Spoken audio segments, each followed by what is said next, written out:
नमस्कार, मैं अशोक कुमार पांडे और स्वागत है आपका द क्रेडिबल न्यूज पर।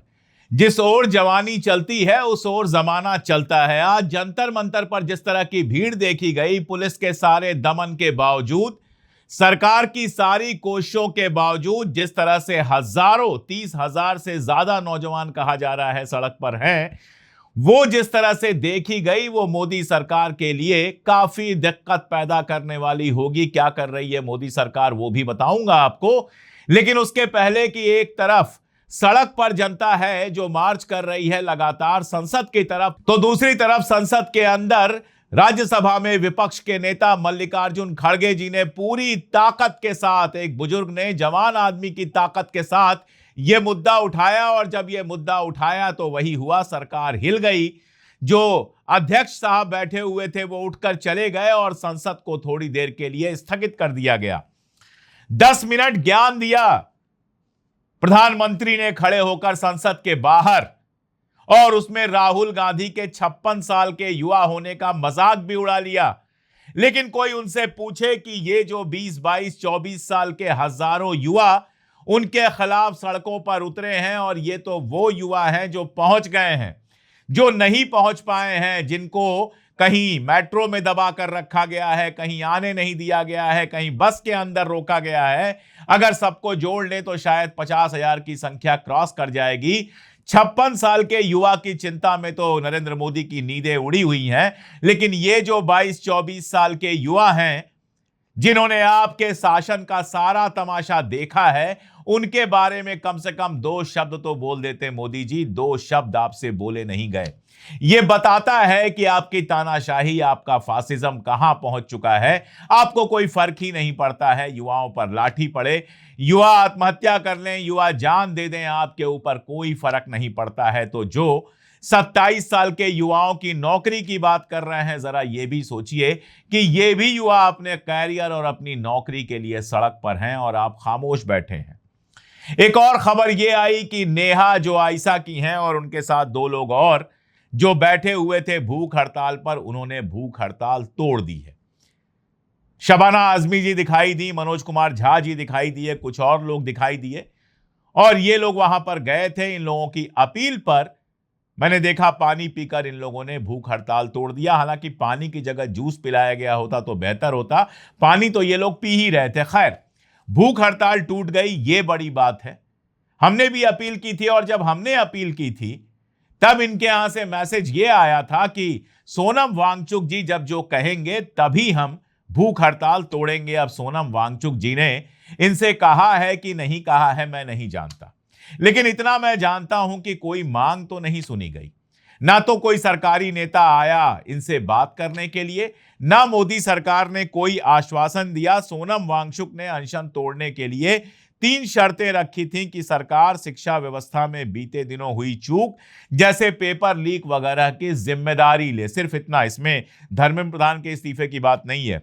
अगर सीजीपी के लीडर्स और मैं संसद भवन तक पहुंच जाएं और सांसद हमें आश्वासन दें कि शिक्षा का मुद्दा संसद में उठाया जाएगा, तो शिक्षा का मुद्दा बिना आपके कहे भी संसद के अंदर उठना था और उठा।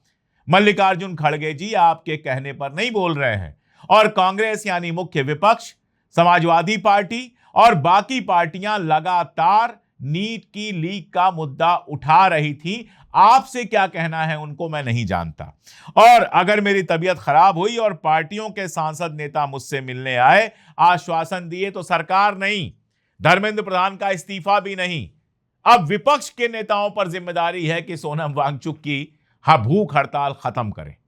कमाल की बात है, यह आंदोलन अपने नेताओं से बाहर निकल गया है। चाहे आयशा के लोगों ने अनशन तोड़ा तो भी यह क्लियर है कि कोई आश्वासन सरकार की तरफ से नहीं मिला। धर्मेंद्र प्रधान ने कोई इस्तीफा नहीं दिया।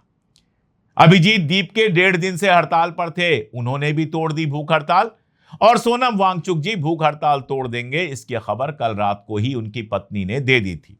मेरा सवाल बहुत सीधा सा है कि जब हमारे जैसे लोग अपील कर रहे थे तब जो शर्तें बताई जा रही थी वो शर्तें कहां चली गई। लेकिन इसके बावजूद कोई बात नहीं, युवा है, युवाओं को हक है हमारे जैसे लोगों से सवाल करने का, हमारे ऊपर हमले करने का। हम उसका स्वागत करते हैं। खुशी इस बात की है कि इनके समझ में आया कि एक हृदयहीन जिसके पास दिल नहीं है, एक ऐसी पत्थर दिल सरकार के सामने भूख हड़ताल करने का कहीं कोई माने नहीं होता है, जिसके ऊपर इस बात से कोई फर्क नहीं पड़ता कि कोई भूखा रहे या खाए, जिसके लिए अपने मशरूम इंपॉर्टेंट हैं, जिसके लिए अपनी सारी खुशियां इंपॉर्टेंट हैं, लेकिन देश की जनता की कोई खुशी इंपॉर्टेंट नहीं है। मैं आपको बताऊं कि मध्य प्रदेश के छतरपुर में केन बेतवा को लेकर जो आंदोलन हो रहा था, उसको भी पुलिस भेजकर खत्म करवा दिया गया। गरीब वहां बैठे थे। पेड़ काटने के खिलाफ जो आंदोलन उत्तराखंड में आ रहा था, पेड़ पहले कटवाए गए और फिर वो आदेश वापस ले लिया गया। ऐसी ये सरकार है जिसको जनता की कोई फिक्र नहीं है, जिसको एक ही तरीका आता है कि बस जनता जब बोले तो लाठी चलवा दो। लेकिन यह आंदोलन अपने नेताओं से बाहर चला गया है। अब आप सोचिए, सौरभ दास गए हुए हैं नड्डा साहब से मिलने। नड्डा साहब मिलने नहीं आएंगे, सौरभ साहब गए हुए हैं नड्डा साहब से मिलने, और नड्डा साहब आश्वासन दे देंगे तो सौरभ साहब मान जाएंगे। साफ समझ में क्या आ रहा है कि आंदोलन जब इनके हाथ से बाहर निकल गया है तो अब जल्दी जल्दी उसको समेटने का मामला दिखाई दे रहा है, जल्दी जल्दी उसको खत्म करने का मामला दिखाई दे रहा है। क्योंकि आंदोलन शुरू तो किया गया था विपक्ष के आंदोलन को भटकाने के लिए, लेकिन अब आंदोलन में जो युवा आए हैं देश भर से, वो केवल धर्मेंद्र प्रधान का इस्तीफा नहीं मांग रहे, वो मोदी सरकार का इस्तीफा मांग रहे हैं। वो कह रहे हैं कि सीता जी रो रही हैं कि मेरे पति के नाम पर सरकार ने लूट लिया। वो मुद्दा उठा रहे हैं जो सरकार के खिलाफ जाता है। इसलिए जो स्क्रिप्ट थी वो पूरी की पूरी स्क्रिप्ट डिस्टर्ब हो गई। आप बताइए, जिस समय इतना बड़ा मार्च चल रहा है उस समय सौरभ दास या आशुतोष रांका या अभिजीत दीपके को इस मार्च में सबसे आगे दिखाई देना चाहिए था, लेकिन वो नहीं है। मार्च में युवा चल रहे हैं, संसद की तरफ बढ़ने की कोशिश कर रहे हैं। जब मैं ये रिकॉर्ड कर रहा हूं तो वो राष्ट्रपति भवन पहुंच चुके हैं, लेकिन ये लोग गए हुए हैं नड्डा साहब से मिलने। क्यों मिलना है इस समय नड्डा साहब से? क्यों नहीं आपने जिद की कि हमसे आप आकर मिलिए, हम आपसे आकर क्यों मिले? वो तो मिनिस्टर हैं, उनको भीड़ भाड़ से क्या दिक्कत थी? उनकी कार के लिए जगह बन जाती, वो तो सीधे मंच के पास आकर रुकते और वहां जाकर मिलकर आश्वासन देकर चले आते। लेकिन नहीं, ये जा रहे हैं मिलने के लिए। कमाल है। वांगचुक साहब एक दिन पहले शर्तें रख रहे हैं अनशन तोड़ने के लिए, और वो विपक्ष के नेताओं के लिए है। नरेंद्र मोदी से कोई सवाल नहीं है, उसमें धर्मेंद्र प्रधान के इस्तीफे का मामला ही गायब हो गया। सौरभ दास मिलने जा रहे हैं, उसमें सारे मामले गायब हो गए। बच्चों को छोड़ दिया गया कि जाओ तुम लाठियां खाओ, सड़क पर चलो, संसद मार्च निकालो, और हम लोग चले कमिश्नर साहब के ऑफिस में, चले वहां से नड्डा साहब से मिलने चले, वहां कॉफी पिएंगे, चाय पिएंगे। कमाल है। और लड़के सड़क पर है। कहना चाहिए था कि अभी तो मार्च निकल रहा है, पहले हम मार्च निकाल लें, हमारे कहने पर जो युवा आए हैं हम उनके साथ चलें कि लाठियां पड़े तो हमारे भी ऊपर पड़े लाठियां, हम आगे आगे चलेंगे उनके, पहले लाठियां हम खाएंगे अगर हम लीडर हैं। मार्च खत्म हो जाए फिर हम आपसे बात कर लेंगे। लेकिन नहीं, मार्च चल रहा है और नेता लोग मिलने गए हुए हैं नड्डा साहब से। मैं बहुत साफ कह रहा हूं, पहले दिन से मेरा मानना है कि यह आंदोलन फ्रॉड है, लेकिन इस आंदोलन की धमक इतनी दूर तक पहुंची। कांग्रेस अपने तरीके से आंदोलन कर रही है, सपा के लोगों ने जुलूस निकाले, पूरे देश का विपक्ष इस आंदोलन में शामिल हुआ। और इसीलिए ये जो युवा आए हैं ना, ये किसी नेता के नाम पर नहीं आए हैं, ये किसी सीजेपी के नाम पर नहीं आए हैं, ये सोनम वांगचुक के नाम पे नहीं आए हैं। ये आए हैं अपने हकों हुकूक को मानने के लिए, और इनको मालूम है कि विपक्ष, इस देश का विपक्ष उनके साथ खड़ा है, और उसी हिम्मत पर वो मार्च कर रहे हैं। और जब वो मार्च कर रहे हैं, जब वो सरकार के खिलाफ हुए हैं, तो जो लीडरशिप है वो भड़बड़ा गई है। अब वो नड्डा साहब के घर भाग रही है, अनशन खत्म होने के बहाने ढूंढ रही है। आगे क्या होगा कोई नहीं जानता। हो सकता है कि नेता छिप जाएं, हो सकता है कि नेता सरकार से समझौता कर लें, हो सकता है कि नेता दब जाएं, लेकिन ये युवा दबने वाले नहीं। पुलिस लाठीचार्ज करके, कुछ भी करके आंदोलन को दबाया जा सकता है। आंदोलन दब सकता है क्योंकि इसके लीडर्स पर मेरा भरोसा नहीं है, लेकिन यह आंदोलन, यह गुस्सा, यह आक्रोश, यह चिढ़, यह उनके सीने में पैबस्त हो गई है, और वो उनके सीने से नहीं निकाली जा सकती। वो सही वक्त आने पर अलग अलग तरीके से निकलेगी। प्लस संसद चल रही है, संसद के अंदर लगातार विपक्ष इस मुद्दे को उठाएगा, और यह मुद्दा उठेगा। नेशनल इशू बन चुका है, यह अब बनेगा नहीं, बन चुका है, और नरेंद्र मोदी सरकार को इस पर जवाब देना पड़ेगा। मैं ये नहीं कह रहा हूं कि सरकार चली जाएगी, सरकार कहीं नहीं जा रही। पैसों से सांसद खरीदे गए हैं, सरकार कहीं नहीं जाने वाली। लेकिन सरकार का जो अहंकार था, जो गुरूर था, वो जरूर टूट रहा है।